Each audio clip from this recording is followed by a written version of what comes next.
warahmatullahi wabarakatuh. Selamat pagi, ketemu lagi di channel Salendra. Pagi ini kita berada di kediaman Bapak Suyanto. Kita akan berbincang-bincang dengan Bapak Suyanto mengenai kondisi terkini COVID-19 di Kabupaten Kota Lini Barat. Baiklah, pertanyaannya begini Pak, mungkin bagaimana apa yang sudah dilakukan oleh pemerintah, kemudian juga berkaitan apa yang harus dilakukan oleh masyarakat terlebih lagi dengan dunia usaha terkait masalah perkembangan ini. Masyarakat Kabupaten Kota Barat, Bapak Ibu sekalian yang saya hormati, menjawab pertanyaan teman-teman kaitannya dengan apa yang sudah dilakukan oleh pemerintah, kemudian dilanjutkan kaitannya dengan apa yang harus dilakukan masyarakat pada umumnya, termasuk peran dunia usaha. Dapat kami sampaikan bahwa kebijakan pemerintah itu diawali dari penetapan siaga darurat bencana, kemudian dilanjutkan ketika ada PDP kita yang positif, pemerintah daerah menempuh dengan cara meningkatkan status darurat bencana. Ketika sudah menetapkan status darurat bencana, maka banyak hal yang harus dilakukan oleh pemerintah, masyarakat, dan dunia usaha. Bagi pemerintah, ada 3 hal penting yang kita lakukan kebijakan, berupa kebijakan menyangkut 3 hal adalah menguatkan di sektor kesehatan, kemudian yang kedua adalah perlindungan masyarakat, lebih khusus kepada social safety net. Kemudian yang ketiga adalah memberikan stimulus kepada sektor ekonomi, terutama dari UKM dan UMKM. Di bidang kesehatan, maka ada 2 hal pokok penting, yaitu di bidang pencegahan dan di bidang penanganan. Di bidang pencegahan, kita sudah melakukan deteksi dini melalui pintu-pintu masuk, baik laut, udara maupun darat. Khusus untuk darat, kita sudah membuka 2 posko pintu masuk Kabupaten Kota Barat. Yang pertama adalah di Amin Jaya, Pangkalan Banteng, dan yang kedua adalah Jalan Pangkalan Bung Kolam masuk wilayah Arut Selatan. Kalau untuk ke arah Lamandau Pak? Ke arah Lamandau kita di tingkat awal sudah melakukan kerjasama dengan 3 daerah lain, Kabupaten Kota Barat, Kabupaten Sukamara, dan Kabupaten Lamandau. Kenapa begitu? Karena ini kan gerakan bersama. Tidak mungkin hanya Kabupaten Kota Barat itu melakukan sendiri tanpa aktivitas dengan kabupaten sebelah. Oleh karena itu gerakannya bersama, maka berbagi tugas untuk yang berbatasan dengan Kalimantan Barat, baik melalui wilayah Sukamara maupun wilayah Lamandau, itu menjadi bagian dari teman-teman di Sukamara maupun Lamandau. Dan ini sudah sangat efektif.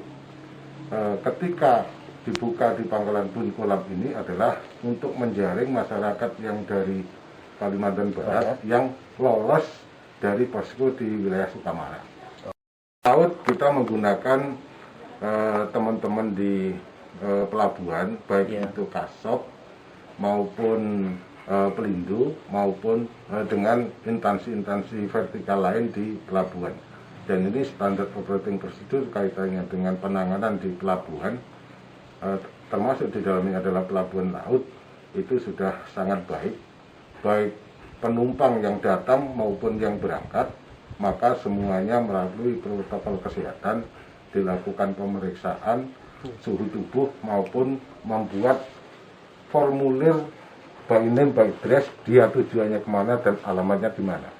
Ini sebagai fungsi untuk memantau dan memonitor pergerakan orang ini, jangan sampai ketika misalnya dia pembawa justru akan menyebar kemana-mana.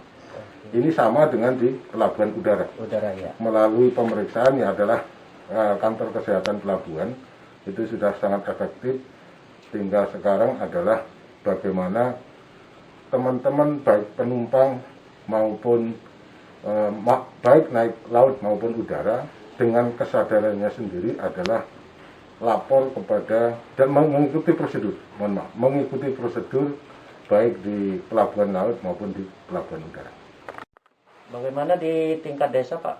Baik, di tingkat desa di bawah koordinasi camat masing-masing telah juga dibentuk gugus tugas di tingkat desa.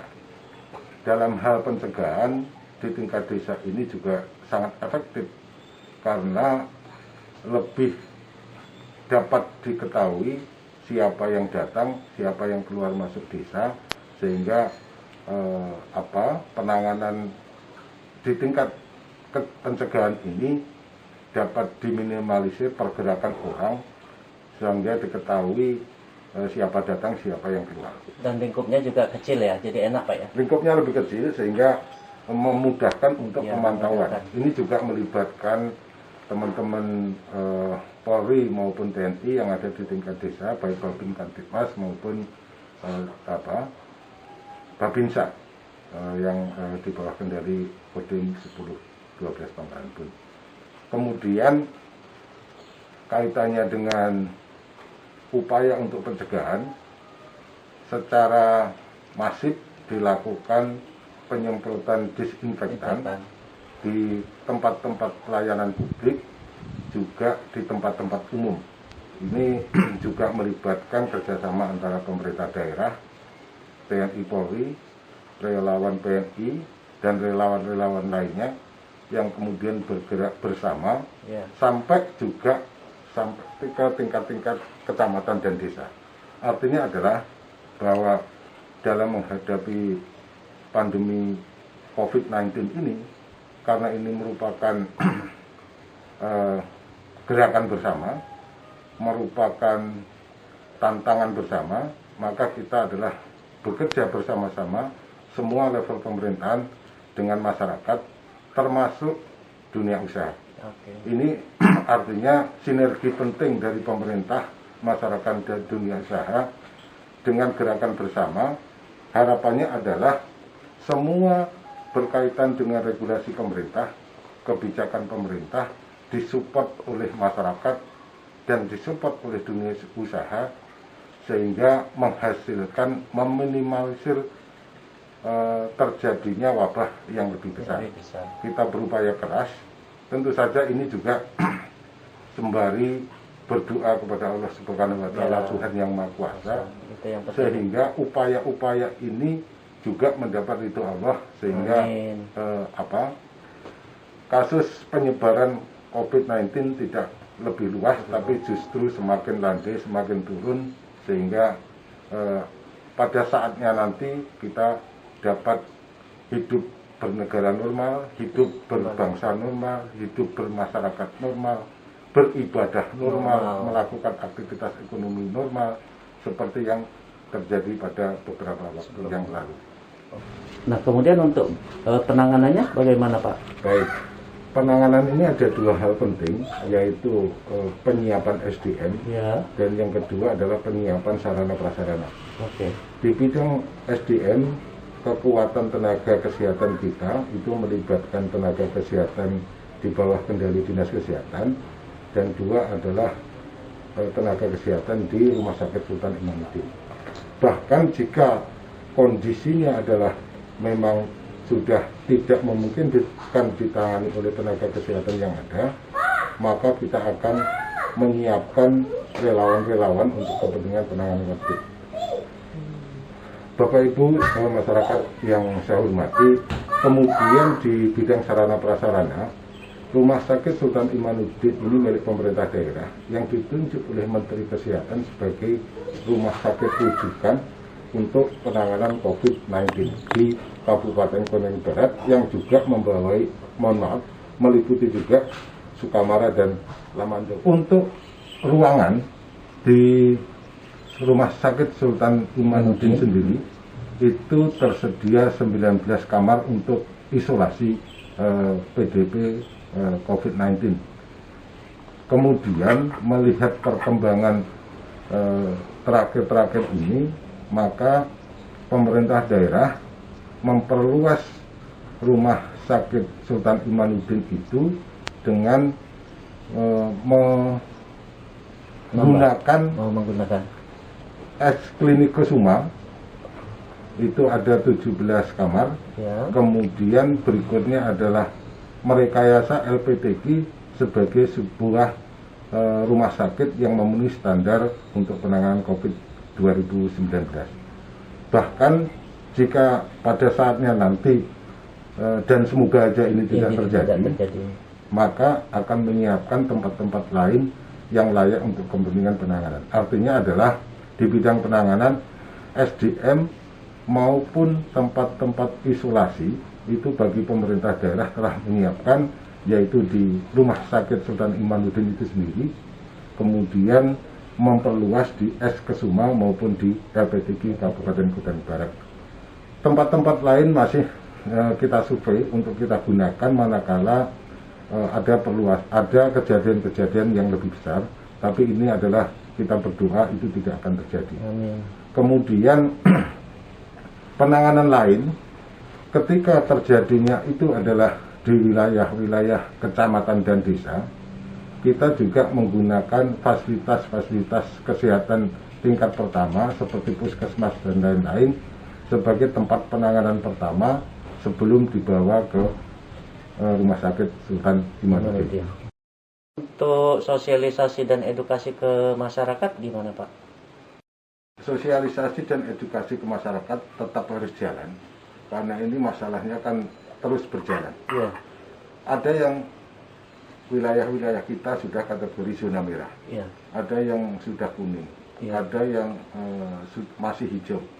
Nah, bagi lokasi-lokasi semuanya itu tadi, baik di tingkat yang sudah merah, kuning maupun hijau, sosialisasi tetap kita jalankan kaitannya dengan pola hidup sehat, jaga jarak, Iya. kemudian kalau bisa dikerjakan di rumah, pekerjaan dikerjakan di rumah, kemudian berkaitan dengan semua agama yang ingin beribadah yang mengumpulkan orang banyak itu untuk sementara diatur mengikuti anjuran pemerintah maupun anjuran tokoh-tokoh agama baik pribadi maupun menggunakan organisasi-organisasi keagamaan. Bagi Islam misalnya adalah anjuran dari MUI, Iya.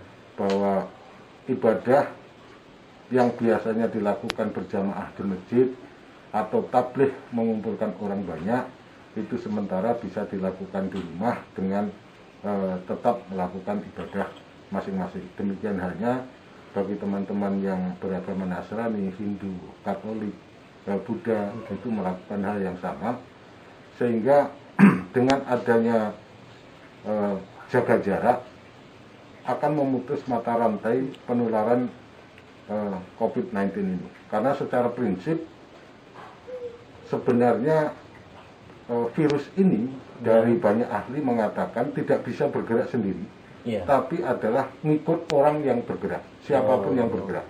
Ketika ada pergerakan, maka dia ngikut, nempel pada tempat-tempat atau benda-benda yang dia itu bisa bertahan hidup. Oleh karena itu, ketika kebijakan pemerintah, kemudian himbauan dari tokoh-tokoh agama, organisasi-organisasi keagamaan itu diikuti, insya Allah mata rantai ini terputus sehingga COVID-19 segera bisa kita selesaikan bersama. Untuk kepentingan yang sifatnya mendesak, lalu bisa keluar, tapi tetap jaga jarak, mengikuti protokol kesehatan. Kaitannya misalnya dengan kita mau belanja ke pasar tradisional maupun pasar modern. Protokol-protokol kaitannya dengan kesehatan, misalnya antara penjual dan pembeli tetap jaga jarak. Kemudian ketika datang itu kan sudah disediakan tempat-tempat khusus untuk cuci tangan. Itu diikuti, karena ketika secara ilmiah sudah bisa dibuktikan bahwa sabun dengan cuci tangan menggunakan sabun kurang lebih 20 detik, maka itu sudah mampu untuk membunuh virus ini. Sehingga ketika itu dilakukan oleh banyak orang, maka kemudian akan semakin memperendah risiko-risiko bagi mereka yang tidak bisa bertahan di rumah, tapi aktivitas perekonomian, aktivitas berkaitan dengan kemasyarakatan bisa jalan, tetap dengan jaga jarak dan mengikuti protokol-protokol kesehatan maupun himbauan pemerintah maupun himbauan dari organisasi keagamaan dan tokoh-tokoh agama. Karena ini penting, saya pikir, termasuk kaitannya dengan aktivitas ekonomi di bidang pertanian dalam arti luas. Misalnya ada petani tanaman pangan, hortikultura, kemudian ada nelayan, ada peternak. Menurut hemat kami itu tetap saja harus berjalan, karena kalau mereka juga tidak menjalankan aktivitasnya, maka produktivitas kita di bidang pangan, di bidang hortikultura, di bidang peternakan, di bidang perikanan, di dalamnya adalah nelayan, maka produk itu kan akan berhenti. Padahal produk-produk itu tetap diperlukan masyarakat kita untuk kepentingan menjalani masa-masa yang sulit ini. Oleh karena itu, teman-teman sekalian yang bergerak di sektor pertanian tetap saja bekerja dengan mengikuti prosedur dan himbauan pemerintah. Karena justru ketika Anda bekerja di ladang, Anda bekerja nelayan di laut, Anda bekerja di kandang-kandang peternakan, itu adalah justru seperti mengisolasi diri di lokasi bekerja. Produktivitas tetap jalan, kemudian tetap menghasilkan pendapatan, produk-produk dari pertanian itu tetap ada sehingga kebutuhan masyarakat tetap dapat terpenuhi. Ini bagian penting bagaimana masyarakat kita mampu bertahan dalam konteks pemenuhan pangan, sekaligus juga tetap bisa menghindari dari pertemuan-pertemuan dengan pihak luar. Artinya di lokasi bekerja itu pun tetap harus jaga jarak dengan siapapun, sehingga semua proses himbauan pemerintah kepentingannya untuk pencegahan COVID-19 ini dapat dilaksanakan dengan baik. Oke, jadi kayak yang banyak tertulis di truk itu ya Pak, tetap jaga jarak aman Anda. Ya, itu sudah lama, kemudian sekarang jadikan simbol untuk bersosialisasi antara kita. Yang dulu kita anggap lucu, sekarang adalah bagian penting bagaimana aktivitas kita tetap berjalan, tapi tetap jaga jarak. Tapi harapan saya dengan istri atau suami tidak jaga jarak. Dengan jaminan pengamanan sosial gimana Pak? Baik, jaring pengaman sosial atau social safety net yang ditempuh oleh pemerintah, dari pemerintah pusat sudah memberikan rambu-rambu bagaimana penganggaran dilakukan oleh pemerintah daerah masing-masing, termasuk Kabupaten Kota Waringin Barat. Maka kaitannya dengan perlindungan sosial dan jaring pengaman sosial itu ada dua hal pokok. Yang pertama adalah berkaitan dengan bantuan sosial, dan yang kedua adalah kaitannya dengan stimulus ekonomi. Berkaitan dengan bantuan sosial, ini kita terus terang dari pemerintah daerah telah menganggarkan dalam bentuk refocusing dan realokasi APBD tahun 2020 dengan tidak menutup kemungkinan bagi pihak ketiga, bagi pengusaha-pengusaha kita untuk memberikan donasi baik uang maupun barang kepada pemerintah daerah. Kalau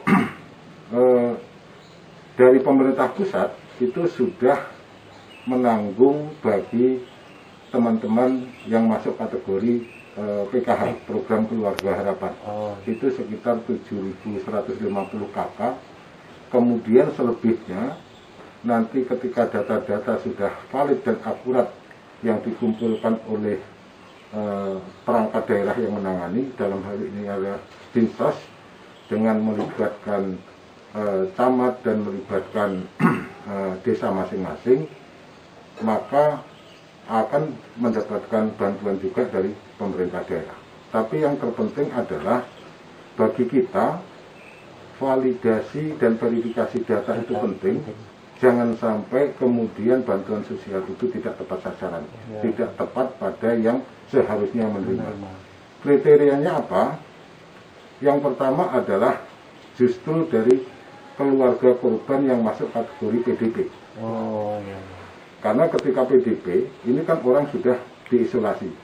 Keluarga yang ditinggalkan itu juga masuk kategori yang dipantau oleh pemerintah daerah. Harus isolasi mandiri. Tapi persoalannya kan perut tetap harus kenyang. Nah ini yang kemudian ini sudah dilakukan terhadap sekitar 59 kakak yang kemarin masuk kategori teman-teman yang sudah PDP positif dan PDP yang diisolasi. Nah kemudian berkaitan dengan bantuan sosial ini juga, maka pihak-pihak yang mengalami tidak mendapatkan penghasilan selama kemudian data hasil verifikasi itu benar, maka akan tetap mendapatkan bantuan dari pemerintah daerah.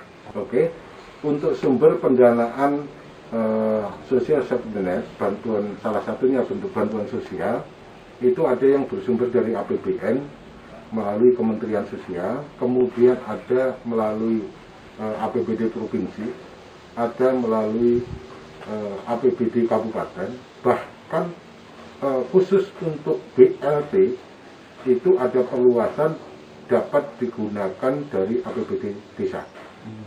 APBDes namanya. Oleh karena itu ini penting untuk mengcover ini perlu dana besar. Oleh karena itu kita masih berharap bahwa pihak ketiga yang mempunyai kemampuan tetap memberikan donasi melalui gugus tugas Kabupaten Kota Waringin Barat. Karena ini kerja bersama untuk penanganan ini, sehingga ketika pemerintah minta bantuan kepada masyarakat melalui dunia usaha, itu bukan dalam arti kita menekan, tapi ada harapannya secara sukarela membantu masyarakat kita, membantu pemerintah daerah, sehingga teman-teman kita masyarakat yang memerlukan kaitannya dengan jaring pengaman sosial itu dapat tertangani secara baik. Oke, kemudian berkaitan dengan stimulus ekonomi, Pak? Baik, pemerintah daerah berharap satu kepada pengusaha-pengusaha besar itu melakukan evaluasi dan sebisa mungkin jangan sampai mem-PHK atau merumahkan pegawainya, karyawannya. Karena ini penting dalam situasi begini, jangan sampai kemudian justru pengangguran lebih meningkat.